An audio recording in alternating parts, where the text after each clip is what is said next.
नमस्कार। के भक्ति चैनल में आपका स्वागत है। आज हम सुनाने जा रहे हैं मार्गशीर्ष माह के शुक्ल पक्ष की एकादशी तिथि यानी मोक्षदा एकादशी की कथा। आप सभी को मोक्षदा एकादशी की अनंत कोटि शुभकामनाएं एवं बधाइयाँ। भक्तों, आज की यह वीडियो अत्यंत ही महत्वपूर्ण और ज्ञानवर्धक होने वाली है, क्योंकि आज हम बात करने जा रहे हैं उस एकादशी की जिसे मोक्षदा एकादशी के नाम से भी जाना जाता है। यह वही एकादशी है जिसे समस्त एकादशियों में सबसे सर्वश्रेष्ठतम एकादशी होने का सौभाग्य प्राप्त है। कहा जाता है कि इस दिन भगवान श्री हरि विष्णु की पूजा आराधना करने से एवं व्रत करने से व्यक्ति जन्म मृत्यु के बंधन से मुक्त होकर बैकुंठ धाम को जाते हैं। यही कारण है कि इस एकादशी का नाम मोक्षदा एकादशी पड़ा और तभी से इस दिन का व्रत रखना असीम पुण्य प्रदान करने वाला माना गया है। इस वर्ष मोक्षदा एकादशी को लेकर भक्तों के बीच कुछ असमंजस की स्थिति बनी हुई है। कोई इसे एक तिथि पर बता रहा है तो कोई दूसरी तिथि पर। कुछ पांचांगों के अनुसार यह एकादशी एक दिन पहले पड़ रही है, वही कुछ वैदिक गणनाओं के अनुसार इसका शुभ मुहूर्त अगले दिन का बताया जा गया है, यानी कि 1 दिसंबर और 2 दिसंबर 2025। यही कारण है कि लोग यह समझ नहीं पा रहे हैं कि आखिर सही तिथि कौन सी है, व्रत किस दिन रखना चाहिए। हर बार की तरह इस बार भी हम आपके लिए विभिन्न वैदिक पांचांगों, दृगणनाओं, ज्योतिषीय सूत्रों के आधार पर सही तिथि का विश्लेषण लेकर आए हैं, ताकि आप भ्रम से दूर रहकर सटीक जानकारी प्राप्त कर सकें। क्योंकि जैसा कि आप जानते हैं, जब भी एकादशी तिथि 2 दिन पड़ती है तो एक दिन साधु संतों और तपस्वियों के लिए होती है और दूसरे दिन गृहस्थी लोगों के लिए होती है। ऐसे में यह निर्णय करना कठिन है कि किस दिन व्रत रखना अधिक फलदायक रहेगा, आसान नहीं होता। इसलिए आज हम जानेंगे इस वर्ष की मोक्षदा एकादशी किस तिथि पर आरंभ होगी, किस तिथि को इसका समापन होगा और वैदिक नियमों के अनुसार गृहस्थ लोग कौन से दिन व्रत रखकर भगवान श्री हरि विष्णु की आराधना कर सकें, ताकि उन्हें पूर्ण फल की प्राप्ति हो। इस एकादशी का महत्व अन्य सभी एकादशियों से कहीं अधिक बताया गया है, क्योंकि यह वह तिथि है जब धर्म, सत्य और भक्ति का पुनर्जागरण हुआ था। ऐसा माना जाता है कि जो भी व्यक्ति इस दिन व्रत रखकर भगवान श्री हरि विष्णु, माता लक्ष्मी जी की पूजा करता है, उसके समस्त पाप नष्ट हो जाते हैं और उसे जन्म मृत्यु के चक्र से मुक्ति प्राप्त होती है। शास्त्रों में स्पष्ट कहा गया है कि मोक्षदा एकादशी का व्रत न केवल मोक्ष प्रदान करता है, बल्कि जीवन में रुके हुए कार्यों को गति भी देता है, दुर्भाग्य को दूर करता है और व्यक्ति के भाग्य के द्वार खोल देता है। आप सबको यह जानकर आश्चर्य होगा कि इस दिन एकादशी के व्रत का प्रभाव इतना प्रबल है, इसे रखने मात्र से ही व्यक्ति के सैकड़ों यज्ञों का फल प्राप्त होता है। यह व्रत सांसारिक बंधनों से मुक्ति दिलाता है और हर प्रकार के मानसिक, शारीरिक, आर्थिक बाधाओं को समाप्त कर देता है। जिन लोगों के जीवन में नकारात्मक, दुर्भाग्य और रोग दोष विद्यमान होते हैं, उनके लिए यह तिथि विशेष रूप से शुभ मानी गई है। अब यह सवाल स्वाभाविक रूप से उठता है कि आखिर इस वर्ष की मोक्षदा एकादशी किस दिन पड़ने जा रही है। कौन सी तिथि गृहस्थों के लिए व्रत योग्य रहेगी, कौन सी साधु संतों के लिए। क्योंकि जब पांचांगों में भेद उत्पन्न होता है तो सामान्य भक्तों के लिए यह तय करना कठिन हो जाता है कि किस दिन व्रत रखना अधिक फलदायक रहेगा। इसी रहस्य को हम आगे उजागर करेंगे, जहां हम आपको बताएंगे वैदिक दृष्टि से कौन सी तिथि सर्वश्रेष्ठ मानी गई है और इस वर्ष की मोक्षदा एकादशी का वास्तविक शुभ मुहूर्त कौन सा रहेगा। इसलिए भक्तों, इस वीडियो को अंत तक अवश्य देखें, क्योंकि आगे हम विस्तार से बताएंगे कि इस दिन कौन कौन से नियमों का पालन करना चाहिए, किन चीज़ों का सेवन करना चाहिए, किन चीज़ों का सेवन नहीं करना चाहिए, कौन से ऐसे दुर्लभ उपाय हैं जिनसे भगवान श्री हरि विष्णु और माता लक्ष्मी जी की असीम कृपा शीघ्र ही प्राप्त की जा सकती है। तो भक्तों, वीडियो को अंत तक जरूर देखिएगा, क्योंकि जैसा कि शास्त्रों में स्पष्ट कहा गया है कि जब मनुष्य अपने कर्म और ग्रहों के अनुसार साधना करता है, तब उसकी भक्ति का प्रभाव कई गुना बढ़ जाता है। भगवान स्वयं उसकी झोली में सुख, शांति और समृद्धि से भर देते हैं। शास्त्रों के अनुसार मार्गशीर्ष मास की मोक्षदा एकादशी भगवान श्री हरि विष्णु को सबसे प्रिय तिथि मानी गई है। इस दिन यदि भक्त स्वयं संपूर्ण विधि विधान से भगवान श्री लक्ष्मी नारायण की पूजा अर्चना करते हैं तो उनके जीवन में कभी भी लक्ष्मी कृपा की अभाव नहीं रहता, तथा इस तिथि को मोक्ष प्रदायिनी भी कहा गया है, क्योंकि यह मनुष्य के पापों को हरकर उसे जन्म मरण के चक्र से मुक्ति प्रदान करती है। कहा गया है कि इस दिन पवित्र नदियों गंगा, यमुना, गोदावरी, नर्मदा और किसी भी सरोवर में स्नान करना अत्यंत शुभ फलदायी माना जाता है। जो व्यक्ति इस दिन पवित्र स्नान कर भगवान श्री हरि को अर्पित करता है वह समस्त संसारिक बंधनों से मुक्त होकर दिव्य पुण्य की अधिकारी बनता है।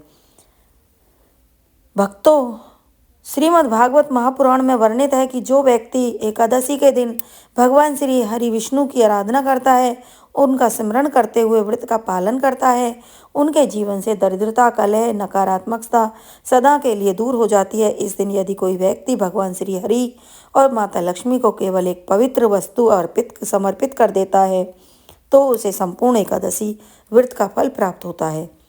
वह एकादशी अन्य सभी तिथियों की अपेक्षा इसलिए भी श्रेष्ठ मानी गई है क्योंकि यह वह दिन है जब भगवान श्री कृष्ण ने रणभूमि में अर्जुन को धर्म का ज्ञान प्रदान किया था। अब जबकि इस बार की एकादशी तिथि को लेकर भ्रम है कि व्रत किस दिन रखा जाए, तो यह हम अवश्य कहेंगे कि आप इस वीडियो को अंत तक पूरा जरूर देखें, क्योंकि आगे हम वैदिक गणनाओं के आधार पर यह बताएंगे किस दिन गृहस्थ भक्तों के लिए व्रत रखना सर्वोत्तम रहेगा, कौन सा समय भगवान की पूजा के लिए सबसे शुभ रहेगा। अभी बस इतना समझ लीजिए कि यह एकादशी आपके जीवन की दिशा बदलने वाली है, क्योंकि इस एक दिन का व्रत हजारों वर्षों की तपस्या के समान फल प्रदान करता है। इस दिन जब भक्त पूरे श्रद्धा से भगवान श्री हरि विष्णु और माता लक्ष्मी की पूजा करते हैं, तुलसी पत्र चढ़ाते हैं, दीपक जलाते हैं, तब उनके जीवन के दुर्भाग्य के बादल छट जाते हैं और सौभाग्य की किरणें प्रस्फुटित होने लगती हैं।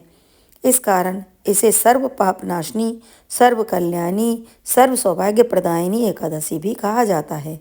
जब इस दिन भक्ति भाव से तुलसी के नीचे घी का दीपक जलाते हैं, भगवान का नाम स्मरण करते हैं, तब उनका भाग्य जाग उठता है, उनके जीवन के अंधकार में प्रकाश फैल जाता है। शास्त्रों में यह भी उल्लेख है कि जो व्यक्ति एकादशी के दिन व्रत रखता है, ब्रह्म मुहूर्त में उठकर स्नान करता है, मंदिर को शुद्ध रखता है और भगवान श्री हरि को स्नान कराकर पीले वस्त्र धारण करता है, उसे अपार पुण्य की प्राप्ति होती है। इस दिन भगवान को पीले पुष्प अर्पित करना, तुलसी पत्र चढ़ाना, घी का दीपक जलाना अत्यंत मंगलकारी होता है। यहाँ तक कि यदि कोई व्यक्ति व्रत ना भी रख पाए तो वह केवल भगवान श्री हरि नाम का जपना और ओम नमो भगवते वासुदेवाय का स्मरण करना, सच्चे हृदय से प्रार्थना करना भी समस्त पापों का नाश कर देता है। इस एकादशी का व्रत केवल उपवास ही नहीं बल्कि आत्मशुद्धि का भी प्रतीक है। इस दिन व्यक्ति के भीतर की नकारात्मक ऊर्जा को समाप्त कर उसे ईश्वरीय शक्ति प्रकाश की ओर अग्रसर करता है। जो व्यक्ति इस दिन संयम और श्रद्धा से व्रत रखता है वह जीवन की आने वाली हर प्रकार की बाधा को सरलता से पार कर लेता है। इसलिए इस बार जब मोक्षदा एकादशी का आगमन हो तब आप भी पूर्ण आस्था के साथ भगवान श्री हरि विष्णु माता लक्ष्मी जी की आराधना करें, तुलसी के नीचे दीपक जलाएं और प्रार्थना करें कि प्रभु आपके जीवन में कुछ सुख, शांति, समृद्धि से आलोकित करे। यह एकादशी केवल एक साधारण तिथि नहीं बल्कि यह स्वर्ग प्राप्ति का द्वार खोलने वाली, जीवन की सभी बाधाओं को हरने वाली, व्यक्ति के भाग्य को नया मोड़ देने वाली और अत्यंत शुभ और दिव्य तिथि है। इस पावन अवसर पर यदि कोई भक्त सच्चे मन से भगवान श्री हरि विष्णु की आराधना करता है तो उसके जीवन के सुख, समृद्धि और मोक्ष तीनों का संगम एक साथ होता है। इस दिन का वास्तविक अर्थ केवल उपवास नहीं बल्कि आत्मशुद्धि, संयम और तपस्या का उत्सव है। इसलिए आइए जानते हैं विस्तार से कि इस पुण्यदायक तिथि पर कौन सी वस्तुओं का दान करना चाहिए और किसका नहीं करना चाहिए, किन कार्यों को इस दिन करने से अवश्य बचना चाहिए। शास्त्रों में कहा गया है कि इस दिन यदि व्यक्ति अपनी क्षमता के अनुसार दान करता है तो उसके समस्त पाप नष्ट होकर उसे उत्तम लोकों की प्राप्ति होती है। सुबह शुद्ध स्नान और भगवान विष्णु श्री सत्यनारायण की पूजा के बाद जो भी दान करें वह निश्चल, निष्कपट, भाव से करें। इस दिन जल से भरा हुआ तांबे या मिट्टी का कलश जिसमें शक्कर या सौंफ और सफ़ेद वस्त्र हो किसी ब्राह्मण या जरूरत व्यक्ति को दे देना अत्यंत ही शुभ माना जाता है। इसके अतिरिक्त चावल, सत्तू, खांड, गुड़, छाता, पंखा, मौसमी फल जैसे आम या खरबूजा, चप्पल और शीतल जल से भरी हुई सुराही का दान भी अत्यंत पुण्यदायक होता है। यह वस्तुएं न केवल राहत प्रदान करती हैं बल्कि आपके दान को करुणा और सेवा के रूप में भी परिवर्तित होती हैं। वही शास्त्रों में कुछ वस्तुओं का दान इस दिन वर्जित माना गया है। लोहे की वस्तुएं, धारदार या नुकीले औजार, फटे पुराने कपड़े, किसी और का उपयोग किया हुआ सामान तथा अथवा अपमानजनक वस्तुएं, इनका दान कभी नहीं करना चाहिए। अपात्र दत्रम दानम सुख दुखाय कल्पते, अर्थात यदि दान अनुचित सामग्री का हो या गलत व्यक्ति को दिया जाए तो वह पुण्य नहीं बल्कि पाप का कारण बनता है। अब बात करते हैं उन कार्यों की जिनसे इस दिन बचना चाहिए। इस दिन का सार ही संयम और पवित्रता है, इसलिए किसी प्रकार की वासना, क्रोध, लोभ, हिंसा, निंदा जैसे व्यवहार वर्जित हैं। वैदिक पंचांग के अनुसार मार्गशीर्ष माह की शुक्ल पक्ष की एकादशी तिथि 30 नवंबर की रात 9:29 पर शुरू हो रही है। अगले दिन यानी 1 दिसंबर को रात 2 तारीख को 7:21 पर होगा। ऐसे में 1 दिसंबर को मोक्षदा एकादशी व्रत किया जाएगा। इस दिन भक्तजन उपवास का नियम से पालन करें और रात्रि में जागरण करके विष्णु सहस्त्र नाम का पाठ करते हैं। इस एकादशी का व्रत न केवल पापों की मुक्ति प्रदान करता है बल्कि व्यक्ति को मानसिक शांति और आध्यात्मिक बल भी प्रदान करता है। वहीं व्रत का पारण 2 दिसंबर की सुबह 6:17 से 8:25 के बीच करना शुभ होगा। व्रतधारियों के लिए यह आवश्यक होता है कि वे पारण का कार्य द्वादशी में करें और एकादशी तिथि रहते हुए अन्न ग्रहण ना करें। इस दिन भगवान विष्णु की पूजा करते समय पीले फूल, तुलसी के पत्ते, धूप, दीप, पंचामृत से अभिषेक करना शुभ माना गया है। रात्रि में श्री हरि का भजन कीर्तन करना, ब्राह्मणों को दान देना इस व्रत को पूर्णता प्रदान करता है। शास्त्रों के अनुसार इस तिथि को पर ब्रह्मचर्य से पालन करना श्रेष्ठ माना गया है। पति तप और को इस दिन पूर्ण संयम रखना चाहिए क्योंकि यह दिन आत्मिक ऊर्जा को संचित करने, ईश्वर शक्ति को अपने भीतर जागृत करने का होता है। इस दिन का एक और महत्वपूर्ण नियम है, क्रोध और कटु वाणी से दूर रहना चाहिए। जो व्यक्ति इस दिन झगड़ा करता है, किसी के प्रति अपशब्द बोलता है, वह अपने ही पुण्य को नष्ट कर देता है। यदि किसी कारणवश कोई कठिन परिस्थिति आ भी जाए तो मौन रहकर क्षमा और शांति का व्रत धारण करें। बोले गए शब्द इस दिन ब्रह्मांड में गूंजते हैं, आपके भविष्य को निर्धारित करते हैं। अब आते हैं एक और प्रमुख विषय पर, पीपल और तुलसी पूजन की विधि सावधानियाँ। इस दिन इन दोनों पवित्र वृक्षों की पूजा का विशेष महत्व माना गया है, परंतु कई लोग दोपहर या संध्या के समय इन्हें स्पर्श करते हैं जो अत्यंत दोषपूर्ण माना गया है। दोपहर 12 बजे से शाम 4 बजे तक पीपल में स्वयं ब्रह्मा जी का वास माना जाता है, अतः इस समय पूजा करना वर्जित है। घर को साफ सुथरा रखना चाहिए। मंदिर और रसोई को पवित्र रखना आवश्यक है। जूते चप्पल मंदिर या रसोई के पास न रखें, अन्यथा देवी लक्ष्मी का प्रवेश रुक जाता है। इस दिन ब्राह्मणों, बुजुर्गों, गौ माता, बच्चों की सेवा विशेष पुण्यदायी मानी गई है। जो व्यक्ति अपने माता पिता, गुरु, वृद्धजनों का अनादर करता है उसका पूजा करना भी निष्फल हो जाता है। एक और गलती जो नहीं करनी चाहिए, झूठ बोलना, चुगली करना, छल करना। मोक्षदा एकादशी के दिन मन, वचन, कर्म से पूर्ण शुद्ध रहना आवश्यक है। यदि कोई व्यक्ति केवल बाहरी पूजा करता है लेकिन भीतर से छल पाखंड से भरा है तो भगवान उसकी भक्ति स्वीकार नहीं करते। इस दिन गरीबों को अन्न, वस्त्र, छल, चाता, फल, मिठाई का दान करना अत्यंत शुभ माना जाता है। जो व्यक्ति ऐसा करता है उसके जीवन में दरिद्रता का नाश होता है, भाग्य के द्वार खुल जाते हैं। तुलसी माता की पूजा इस दिन विशेष रूप से करनी चाहिए। प्रातः स्नान करने के बाद स्वच्छ वस्त्र धारण करें, तुलसी के पौधे के समीप दीपक जलाएं, पुष्प अर्पित करें, भगवान श्री विष्णु की आराधना करें। यदि घर में नकारात्मक और नज़र दोष है तो तुलसी जल का छिड़काव पूरे घर में करें। विशेषकर पूजा स्थल, रसोई और शयन कक्ष में ध्यान रखें। एकादशी के दिन तुलसी के पत्ते तोड़ना वर्जित है, अतः पत्ते एक दिन पूर्व ही तोड़ कर रख लें। इस दिन ब्रह्म मुहूर्त में एक विशेष उपाय किया जाता है। स्नान के बाद पीले वस्त्र पहने भगवान नारायण की मूर्ति को पीले वस्त्रों से स्थापित करें और उनके समक्ष गाय के घी का दीपक जलाएं। उस दीपक में थोड़ा सा केसर, कपूर, हल्दी डालें। फिर संकल्प लें, हे नारायण, जैसे आपने ध्रुव, प्रहलाद और नारद जैसे भक्तों को दिव्य संतान प्रदान की, वैसे ही मुझे भी सद्गुणी संतान दे। इसके पश्चात 108 बार ओम नमो नारायण मंत्र का जाप करें। दीपक की लौ को निहारते हुए अपनी मनोकामना करें। ऐसा करने से संतान संबंधी सभी दोष और बाधाएं शीघ्र समाप्त हो जाती हैं। इस प्रकार यह एकादशी केवल व्रत नहीं बल्कि जीवन में शुभ परिवर्तन लाने वाली आध्यात्मिक साधना भी है। जो भी इस भक्त इस दिन श्रद्धा, संयम और पवित्रता से पूजा करता है, उसके जीवन में भगवान विष्णु और माता लक्ष्मी की कृपा सदैव बनी रहती है। मोक्षदा एकादशी की रात्रि को जागरण किया जाने वाला यह अत्यंत रहस्यमय और प्रभावशाली उपाय है। शास्त्रों में अत्यंत गूढ़ फल देने वाला माना गया है। इस पावन रात्रि में जब समस्त ब्रह्मांड में विष्णु ऊर्जा का संचार होता है, जब तुलसी माता के समक्ष दीपक जलाकर श्री सूक्त और नारायण सूक्त का श्रद्धा पूर्वक पाठ करना अत्यंत सुख फल प्रदान करता है।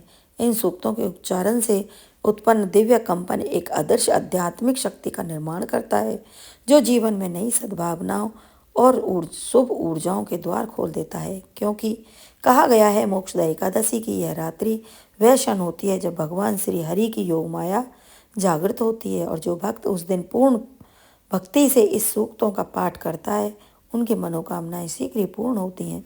विशेषकर जिन दंपतियों के जीवन में संतान सुख की कमी है, उन्हें यह उपाय निरंतर 5 मोक्षदा एकादशियों तक करना चाहिए। साथ ही प्रत्येक एकादशी के दिन एक गाय को गुड़ और गेहूं खिलाना चाहिए, क्योंकि यह कार्य बिना दिखावे के करें, जिसे अलक्ष्य दान भी कहा जाता है। यह दान पापों की निवृत्ति करता है और शुभ सत्नति मार्ग को प्रशस्त करता है। पुराणों में यह एक और अद्भुत उपाय का उल्लेख मिलता है, जो उन लोगों के लिए है जिनके कुल में पूर्वजों का दोष, पितृ आरण और के कारण संतान योग बाधित हो जाता है। ऐसे लोगों को मोक्षदा एकादशी की प्रातः काल पीपल के वृक्ष के नीचे बैठकर भगवान विष्णु का ध्यान करते हुए श्रीमद् भागवत गीता के 12वें अध्याय भक्ति योग का पाठ करना चाहिए। यह अध्याय ब्रह्मलोक के द्वार को खोलता है, कुल दोषों को नष्ट करता है, शुभ कर्मों के द्वार पुनः खोल देता है। संतों का यह भी कहना है कि इस दिन पति पत्नी दोनों मिलकर भगवान विष्णु के बाल स्वरूप लड्डू गोपाल की पूजा करें, उन्हें दूध, मिश्री, माखन, तुलसी पत्र अर्पित करें और दिव्य मंत्र उच्चारण करें। बाल गोपालाय विद्महे वासुदेवाय धीमहि तन्नो कृष्ण प्रचोदयात्। यह मंत्र मन की अशुद्धियों को दूर कर संतान रूपी सुख आह्वान करता है और घर में सुख समृद्धि का स्थायी वास होता है। मोक्षदा एकादशी की रात्रि को एक और गुप्त उपाय बताया गया है। एक श्वेत कमल के फूल पर चंदन और केसर मिलाकर क्लीन गोपाल वल्लभाय स्वाहा इस मंत्र को 108 बार जाप करें। इसके पश्चात उस पुष्प को अपने घर के मंदिर में रखकर सो जाएं। ऐसा करने से स्वयं में शुभ संकेत प्राप्त होते हैं, मन में अद्भुत आस्था और दिव्य चेतना का संचार होता है। ध्यान रखें, इन सभी उपायों को सबसे महत्वपूर्ण आधार है श्रद्धा, नियम और सात्विकता। यदि इनका पालन ना किया जाए तो कोई भी उपाय फलदायी नहीं होता। इस पावन तिथि पर किसी जरूरतमंद को केले, गुड़, पीले वस्त्र, हल्दी, पीली मिठाई, गंगा जल का दान करें और दान देते समय मन में यह भाव रखें कि हे श्री हरि, जैसे आपने अधर्म का नाश कर धर्म की पुण्य स्थापना की, वैसे ही मेरे जीवन से अंधकार को मिटाकर उजाला करें, मेरे हर कार्य में दिव्यता का संचार करें। मोक्षदा एकादशी का यह उपाय न केवल संतान सुख की प्राप्ति कराता है, बल्कि जीवन के हर क्षेत्र में शुभ परिवर्तन लाता है। जो व्यक्ति इस रात्रि को ध्यान, भक्ति और दान में व्यतीत करता है, वह स्वयं विष्णु भगवान की उत्पन्न शक्ति का स्पर्श अनुभव करता है। उसके जीवन से दुर्भाग्य सदा के लिए समाप्त हो जाता है। इस पवित्र मोक्षदा एकादशी के दिन कुछ ऐसी बातें हैं जिन्हें शास्त्रों में अत्यंत गंभीरता से बताया गया है, परंतु अफसोस की बात यह है कि अधिकांश लोग इन बातों को जानते ही नहीं। इस दिन किसी भी मनुष्य को मांसाहार का सेवन बिल्कुल भूल कर भी नहीं करना चाहिए, ना ही मदिरा, किसी भी प्रकार का नशे का सेवन नहीं करना चाहिए। हो सकता है आप यह बात पहले से जानते हों, लेकिन बहुत कम लोग को यह बात नहीं पता। यदि कोई व्यक्ति व्रत नहीं भी रख पा रहा है तो इस दिन बैंगन, मसूर की दाल, मूली, प्याज, लहसुन, शलजम, गोभी, सेम जैसी चीज़ों का सेवन नहीं करना चाहिए। इन सभी में तमोगुण गुण अधिक होता है और यह मांस के सेवन के समान ही पाप का कारण बनती है। शास्त्रों में कहा गया है कि मोक्षदा एकादशी की पवित्र तिथि पर जो इन चीज़ों का स्पर्श तक नहीं करना चाहिए, इसलिए इस दिन पूरे परिवार को सात्विक भोजन का ग्रहण करना चाहिए। यह भी कहा गया है कि जो लोग पान, गुटखा, सिगरेट और नशीली चीज़ों का सेवन करते हैं उन्हें भी कम से कम इस दिन दूरी बनाकर रखनी चाहिए, क्योंकि मोक्षदा एकादशी के दिन किसी भी प्रकार का नशा करने से घर की अशांति फैलती है और भगवान श्री हरि विष्णु नाराज हो जाते हैं। यह केवल व्रत के दिन ही नहीं, यह आत्मशुद्धि का दिन भी है, मन और तन को पवित्र करने का दिन है। इस दिन यात्रा करने की भी मनाही होती है। यदि कोई अत्यंत आवश्यक काम करना पड़े, इस दिन कहीं घूमने फिरने से बचना चाहिए, क्योंकि यह दिन मौज मस्ती के लिए नहीं बल्कि भक्ति, आत्म साक्षात्कार के लिए बना हुआ है। पुराणों में यह वर्णन मिलता है कि जो व्यक्ति इस दिन श्री हरि विष्णु माता लक्ष्मी की पूजा सच्चे मन से करता है, उसके जीवन में सभी प्रकार की रुकावटें दूर हो जाती हैं। श्रीमद् भागवत पुराण के अनुसार मोक्षदा एकादशी के दिन यदि संभव हो तो किसी भी पवित्र जलाशय, नदी, तालाब, सरोवर में जाकर मछलियों को आटे की गोलियां खिलानी चाहिए। इससे व्यक्ति को सुख संपत्ति में वृद्धि होती है। वही स्कंद पुराण कहता है, इस दिन अपने पितरों के तर्पण करना अत्यंत सुखदायक माना गया है। किसी ब्राह्मण या गरीब को सात्विक भोजन कराना अनंत पुण्यदायक कारक होता है, परंतु भोजन कराते समय अहंकार बिल्कुल नहीं आना चाहिए। आप किसी को खिला रहे हैं, याद रखें सब कुछ ईश्वर की प्रेरणा से होता है, हम तो बस निमित्त मात्र बनते हैं। जब यह भावना मन में आती है तब व्यक्ति के जीवन में कभी भी अन्न और धन की कमी नहीं होती। शिव महापुराण में कहा गया है, मोक्षदा एकादशी जैसे दिन शुभ दिन पर भगवान भोलेनाथ के शिवलिंग पर जल चढ़ाना अत्यंत फलदायक होता है। शाम के समय भगवान शिव के मंदिर में जाकर घी का दीपक जलाना चाहिए। कहते हैं सिर्फ एक बार शिव मंदिर में घी का दीपक जलाने से जो पुण्य मिलता है उसको कुबेर तक धन और समृद्धि के देवता बन गए थे। इसलिए इस एकादशी की शाम अपने पूरे परिवार के नाम से शिव मंदिर में दीपक अवश्य जलाना चाहिए। शास्त्रों में यह भी मान्यता है कि जो व्यक्ति इस तिथि को शाम को नदी या सरोवर के तट पर दीप दान करता है उसे अपने जीवन में चल रहे दोषों से मुक्ति मिलती है और पितरों की विशेष कृपा प्राप्त होती है। यह भी कहा गया है कि मोक्षदा एकादशी भगवान भोलेनाथ को अति प्रिय होती है, क्योंकि इस सृष्टि में सबसे बड़े वैष्णव स्वयं भगवान शिव ही हैं। इसलिए इस दिन किसी भी बेजुबान प्राणी को कष्ट नहीं देना चाहिए। गौ माता की रोटी, हरी घास खिलाना इस दिन अत्यंत शुभ माना जाता है। साथ ही अपने गली मोहल्ले के कुत्तों को भी रोटी खिलानी चाहिए, क्योंकि यह भगवान काल भैरव के वाहन माने जाते हैं। काल भैरव स्वयं भगवान शिव के ही स्वरूप हैं। ऐसा करने से व्यक्ति के जीवन में चल रहे सभी प्रकार के दोष दूर हो जाते हैं। यह भी कहा जाता है कि इस दिन यदि कोई प्यासे को पानी पिलाता है तो मंदिर, चौक, चौराहों पर घड़ा भरकर ठंडा पानी रख देता है, उसको कोटि जन्म के पाप नष्ट हो जाते हैं। जल ही जीवन है। इस दिन किसी की प्यास बुझाना सबसे बड़ा यज्ञ माना जाता है। इस प्रकार मोक्षदा एकादशी का पालन न केवल व्रत या पूजा तक ही सीमित है, बल्कि यह दिन जीवों के प्रति करुणा, दया, विनम्रता का भी प्रतीक होता है। जो व्यक्ति इन भावनाओं से इस दिन को मानता है उसके जीवन में न केवल लक्ष्मी की कृपा होती है बल्कि भगवान विष्णु स्वयं उसके रक्षक बन जाते हैं। अब मैं आपको पुराणों में वर्णित मोक्षदा एकादशी की कथा सुनाती हूँ, जिसके श्रवण मात्र से ही व्यक्ति को अश्वमेध यज्ञ के फल की प्राप्ति होती है। इस पुण्य फल से किसी भी व्यक्ति के माता पिता, अन्य कोई भी पितृ यदि नरक में हैं तो उसे मुक्ति हो जाती है। ध्यानपूर्वक आप इस कथा को सुने। प्राचीन काल में चंपक नगर नाम का एक अत्यंत सुंदर नगर था। वह संपूर्ण सुख और समृद्धि से संपन्न था। वहाँ बनस नाम का एक राजा राज्य करता था। उसके राज्य में चारों वेदों के ज्ञाता ब्राह्मण रहते थे। वह राजा अपनी प्रजा का पुत्र की तरह पालन करता था। एक बार राजा को रात्रि में स्वप्न आया, उसके पिता नरक में हैं। उसे बड़ा आश्चर्य हुआ। प्रातःकाल वह विद्वानों से ब्राह्मणों के पास गया, अपना स्वप्न सुनाने लगा और बोला कि हे ब्राह्मण, मैंने अपने पिता को नरक में कष्ट उठाते हुए देखा है। उन्होंने मुझसे कहा है कि हे पुत्र, मैं नरक में पड़ा हुआ हूँ, यहाँ से तुम मुझे मुक्त कराओ। जब से मैंने ये वचन सुने हैं तब से मैं बहुत बेचैन हूँ। चित्त में बड़ी अशांति हो रही है। मुझे इस राज्य, धन, पुत्र, स्त्री, घोड़े, हाथी, शादी कुछ भी सुख प्राप्त नहीं हो रहा। मैं क्या करूँ? हे ब्राह्मण देवताओं, इस दुख का कारण मेरा शरीर जल रहा है। अब आप कृपा करके कोई तप, दान, व्रत आदि ऐसा उपाय बताइए जिससे मेरे पिता की मुक्ति मिल जाए। ऐसे पुत्र का तो जीवन ही व्यर्थ है जो अपने माता पिता का उद्धार ना करा सके। एक उत्तम पुत्र जो अपने माता पिता और पूर्वजों को उद्धार कराता है वह 1000 मूर्ख पुत्रों से अच्छा होता है। जैसे एक चंद्रमा सारे जगत को प्रकाश देता है परंतु हजारों तारे नहीं कर सकते। राजा की यह बात सुनकर ब्राह्मण बोले कि हे राजन, यहाँ आप पास के ही भूत भविष्य वर्तमान के ज्ञाता पर्वत ऋषि का आश्रम है, आपकी समस्या का हल वे जरूर करेंगे।